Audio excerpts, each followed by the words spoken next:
written all. Mustafizer.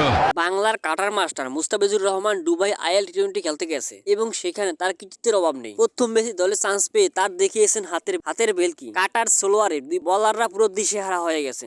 4 over করে 2 wicket নিয়ে 26 run দিয়েছেন এবং আরো চমৎকার বিষয় হলো 19তম ওভারে যখন 12 বলে 30 রান লাগে তখন বলার করতে এসে প্রথম ওভারেই 22 রান দেয়। তারপর 20তম ওভারে মুস্তাফিজুর রহমান বলে আসে, তখন 6 বলে মাত্র 8 রান লাগে।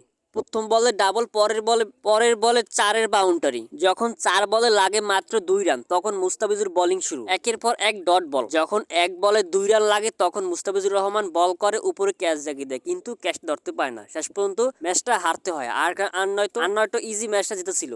ক্যাচটা মিস করার কারণেই ম্যাচটা হারতে হলো মুস্তাফিজুর রহমানের। তার জন্য খুবই ব্যাড লাগ। এত সুন্দর বোলিং, এত সুন্দর গতির ভেরিয়েশন, এগুলো দেখে ধারাভাষ্যকারও চমকে গেছেন। এত সুন্দর বোলিং দেখে স্টেজের দর্শকরাও পুরো চমকে গেছেন। এই স্টেজ মুস্তাফিজ স্লোগানে ভরে গেছে। বুঝতে হবে না এটা কোন দেশি প্লেয়ার, আমাদের বাংলাদেশের বাংলার বাঘ কাটার মাস্টার।